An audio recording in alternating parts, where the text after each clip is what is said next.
नमस्कार दर्शक बंधु, आज वीडियो रे आमे जानिमा देवदेव महादेव त्रिशूल डंबरू और साप केउठू और किपरि आसिला। तो विलंब नक आसतु भिडटी को स्टार्ट करवा। ता पूर्व जदि आपण प्रथम थर भिडटी को देखुंत ताले चैनल को सब्सक्राइब निहाती भावे करेंगे एमती सब भिडियो पाइबापी। हाँ, कमेंट बॉक्स रे हर हर महादेव लिखा जमार भी भूलें। तो दर्शक बंधु, आमे जेबे भी महादेव को स्मरण करूँ आम मनरे साप त्रिशूल डंबरू चंद्र यह परिधान करी शिव स्वयं जोगी बेशरे ही देखा दे था। शिवंक साथी रे यही तीन जिनिस त्रिशूल डंबरू और साप जड़ित। भगवान शिव सर्वश्रेष्ठ अस्त्र शस्त्र ज्ञाता अटंती। हेले पुराण रे शिवंकर दुईटी अस्त्र विषय रे विशेष भावे वर्णना होइछि। यह होछि त्रिशूल और धनुष।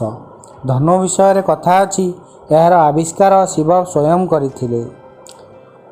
कहा जाए सृष्टि आरंभ रे ब्रह्मनादरु शिव प्रकट हेले। तांको सह रज तम और सद यही तीन गुण मध्य प्रकट हैला। यही तीन गुण को समांतर न रखिले सृष्टिर आरंभ असंभव थिला। तेणु यही तीन गुण शिवंकर तीन शूल बा त्रिशूल आकार रे रहिले। यही गुण को समांतर करिवा पई त्रिशूल रूप में शिव यहाँ धारण करती। शिवंकर यही प्रिय त्रिशूलटी भगवान विष्णु ही शिव को देइथिले। तो यह थिला त्रिशूलर जन्म कहानी। यहाँ पर आसन जानिमा डंबरू विषय रे। सृष्टि आरंभ रे जेबे देवी सरस्वती प्रकट हेले, देवी वीणा द्वारा ध्वनि सृष्टि कले। यही ध्वनि स्वर और संगीत विहीन थिला।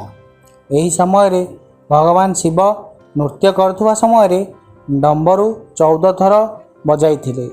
यही ध्वनि रु व्याकरण संगीतर धुन और तालर जन्म हैला। पुराण रे लेखा अछि जे डंबरू हेउछि ब्रह्मांग स्वरूप। डंबरूर ध्वनि रे समस्त विकार धारा, समस्त अशुभ चिंताधारा और अशुभ शक्तिर नाश होता है। यही ध्वनि अत्यंत शुभकर। तो यह थिला डंबरूर कहानी। या पर आसन जानिमा नाग विषय रे। भगवान शिव को पाखरे सबुबेले साप रही थाए। यही सापर नाम हेउछि बासुकी नाग। कहा जाए बासुकी नाग शिवंक परम भक्त थिले। से शिव को प्रसन्न करने पर घोर तपस्या करथिले। एथिरे देवदेव महादेव प्रसन्न होई तांको नागलोकर राजा करने सह गलारे तांको आभूषण भावे पिंधिले।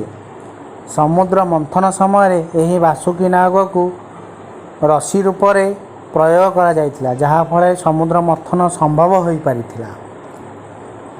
तो यह थिला शिवंकर प्रिय त्रिशूल नाग और डंबरूर पौराणिक कहानी।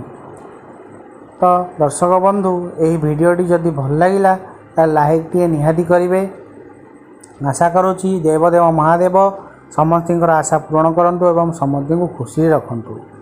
कहतु हर हर महादेव।